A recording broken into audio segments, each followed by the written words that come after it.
네, 이어지는 시간은 허반석의 작전 리포트 시간입니다. 증권가에 쏟아지는 리포트들, 과연 어떤 리포트가 진짜 도움되는 리포트일지 분석해드리는 시간이죠. IR 분석이신 허반석 전문위원과 함께합니다. 안녕하세요. 네, 안녕하세요. 네, 반갑습니다. 이제 월요일장이 돌아왔는데요. 본격적으로 실적이 오늘 개막을 하죠. 자, 어떤 업종 자세하게 분석 도와주실지 바로 확인해 보도록 할게요. 네, 이번 주 업종 리포트는 디스플레이 하반기 전망에 대해서 다뤄보도록 하겠습니다. 이번 주 7일 삼성전자와 LG전자를 필두로 디스플레이 종목들도 본격적으로 실적을 발표할 텐데요. 삼성 디스플레이가 1분기 중소형 OLED 매출 역대 최고를 찍었다고 하고 LG전자에서도 계속해서 실적이 확대될 것이다라는 긍정적인 전망이 제기되고 있습니다. 이에 대해서 과연 어떤 리포트를 자세하게 분석해 주실지 지금부터 도와주시죠.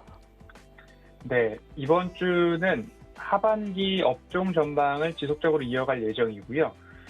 지금까지 하반기 업종을 5월 말 기준으로 본다라고 한다면 여러 가지 업종들을 일단은 살펴보고 오고 있는 중입니다.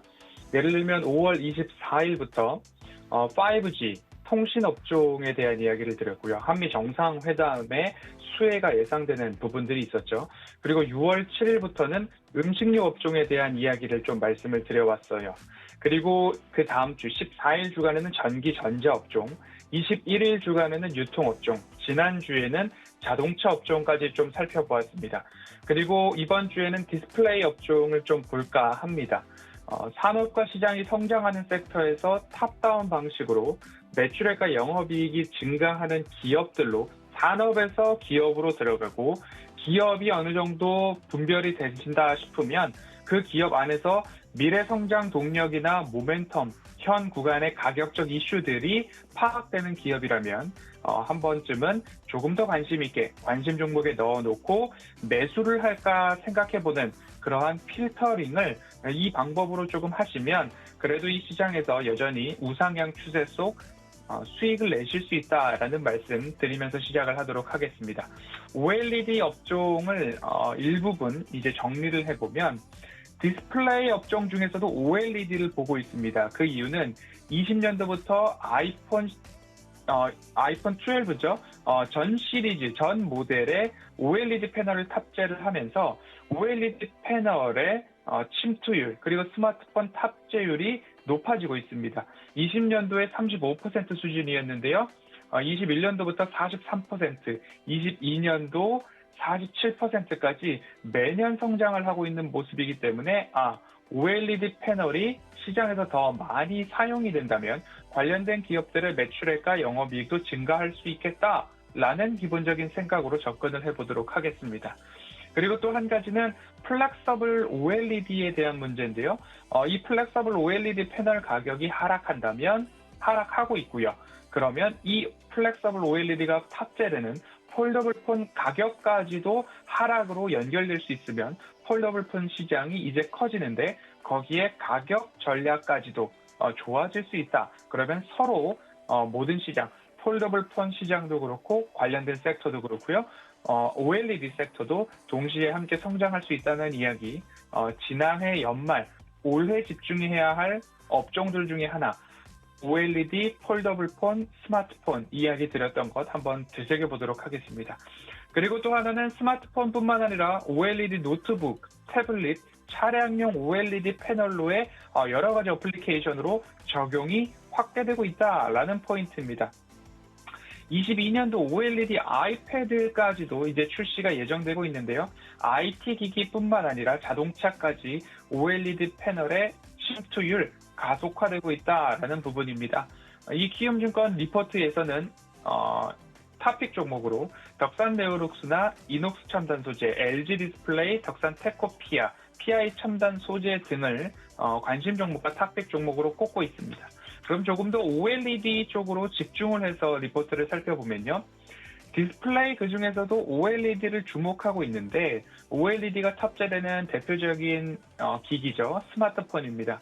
스마트폰은 5G 그리고 스마트폰 보급률 이제는 어느 정도 정책이 고성장 속에서 유지하고 있는 시장 아닌가라는 이야기들이 오는데요.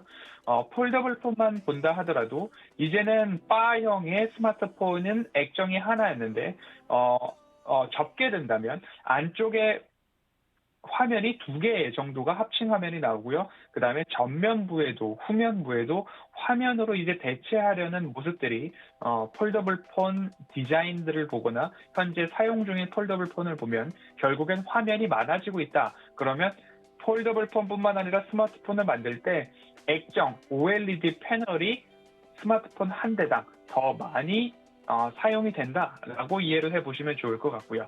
스마트폰 침투율은 OLED 관련 스마트폰 침투율은 점점 높아지고 있어서 올해는 40%를 돌파할 예정이고요. 내년도는 47%까지 이야기가 나오고 있습니다. 애플, 오포, 비보, 샤오미 등 제조사들이 각각 OLED 채택을 확대하고 있는 영향이 결국 OLED 스마트폰 침투율을 높이고 있다라고 보시면 좋을 것 같고요. 최근 LCD 패널의 가격이 높아지고 있습니다. 그에 따라서 그렇다면 오히려 OLED를 쓰는 게 낫겠지라는 부분에서 제조사들의 OLED 채택률이 높아지고 있다라고 보시면 좋을 것 같고요. 결국엔 스마트폰에 있어서 중요한 것은 두께의 문제고 무게 문제입니다. 그리고 고성능 그리고 초고속 통신 시대로 넘어가면서 발열에 대한 문제도 조금 신경을 써야 되는데요. 이러한 문제들의 문제점을 보완해 줄 수 있는 소재 그리고 LCD보다 가격 경쟁력도 이제 높아지고 있기 때문에 OLED의 장점이 하나하나 많아지고 있다라고 보시면 좋을 것 같습니다. OLED 스마트폰 출하량도 21년도 6억 1천만 대 수준으로 전년 대비 32% 증가를 하고 있고요. 22년도도 전년 대비 22% 성장한 7억 5천만 대까지 성장할 것이다 라고 시장은 전망이 되고 있습니다. OLED 하면 중요한 폴더블 스마트폰이죠. 21년도 전년 대비 132% 성장이 예상되고 있고요. 내년에도 올해 대비 85% 이상의 성장이 전망되고 있기 때문에 앞으로 우리 주변에서 폴더블 폰을 사람들이 더 많이 쓰고 있다라는 것들이 일상생활에서도 보여진다면 폴더블 폰 관련 섹터와 OLED 관련 섹터도 꼭 기억을 해보시면 좋겠다라는 것 한번 기억을 집중해 보시면 좋을 것 같습니다. 두 번째로 스마트폰 말고 OLED가 얼마만큼 쓰이느냐 중소형 IT 기기를 좀 보면 좋을 것 같은데요. 삼성 디스플레이 중소형 OLED 가동률이 점진적으로 증가를 하고 있습니다. 예를 들면 노트북 그리고 태블릿, 앞서서 말씀드렸듯이 자동차 화면에까지 OLED가 쓰여지고 있다라고 보시면 좋을 것 같고요. 삼성 디스플레이에서의 OLED, 21년도 OLED 노트북 태블릿 패널 출하량이 전년 대비 100% 이상 증가가 될 것이다 라고 전망이 되고 있습니다. 여전히 가동률이 높다라는 이야기로 해석을 해보면 좋을 것 같고요. 노트북 쪽으로의 OLED 패널은 전년 대비 410%, 태블릿 쪽으로의 OLED 패널 출하량은 전년 대비 30% 가까이 성장할 것이다 라는 이야기 나오고 있고요. 또 하나의 조금 이슈거리 중에 하나는 닌텐도 스위치라는 이야기를 들어보셨을 겁니다. 없어서 못 판다라고 하는데요. 이 닌텐도 스위치 프로가 예를 들어서 프로라고 모델명이 나온다라고 한다면 앞으로 나올 텐데 삼성 디스플레이의 OLED 패널 탑재가 유력하게 전망되고 있다라는 보도들이 이어지고 있습니다. 22년도 OLED 아이패드 말씀을 드렸고요. 연간 아이패드 출하량이 4천만 대 이상인 것을 한번 고려를 해본다면 22년도 OLED 아이패드 연간 출하량이 약 1,000만 대 수준으로 예상이 되고 있습니다.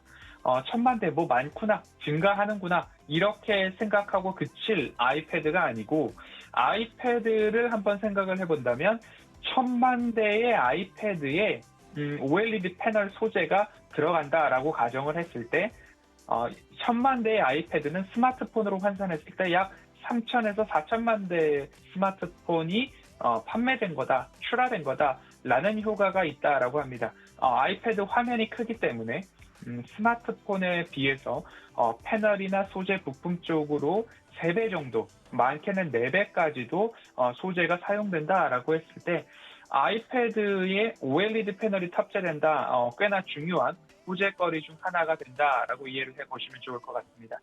끝으로 차량용 OLED를 좀 볼 예정인데요.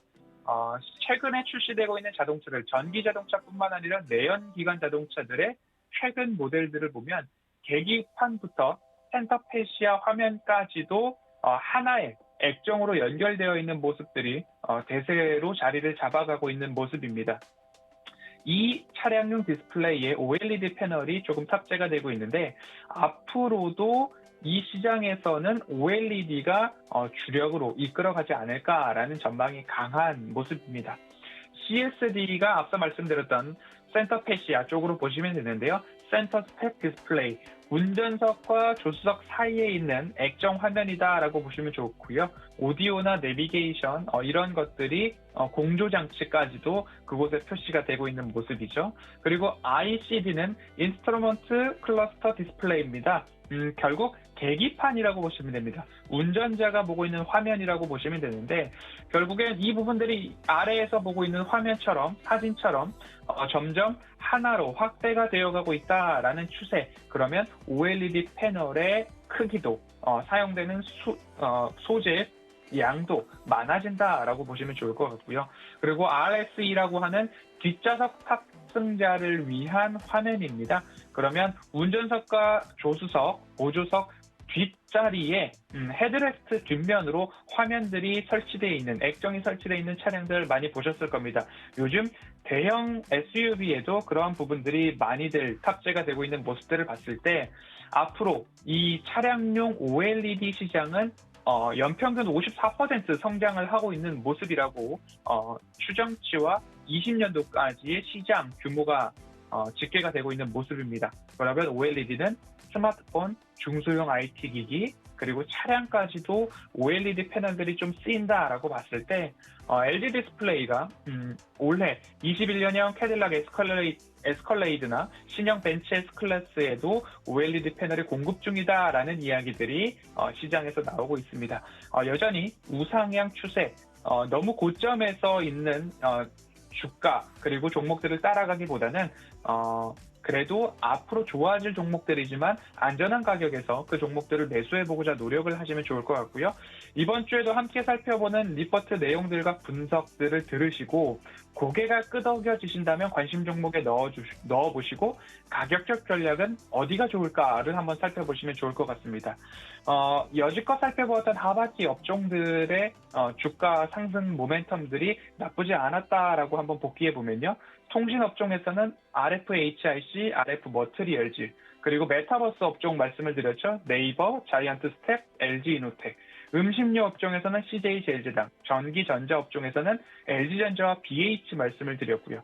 유통 업종에서는 이마트, 그리고 자동차 업종에서는 한컴 MDS가 좋은 흐름 이어가고 있고요. 이번 주 디스플레이 업종에서는 어떤 기업들이 그래도 시청자님들께서 하반기 그리고 내년까지 조금 끌고 가기에 좋을지 저도 더 열심히 공부해서 내일 아침 다시 한번 찾아뵙도록 하겠습니다. 오늘 디스플레이 업종은 여기까지 살펴보겠습니다.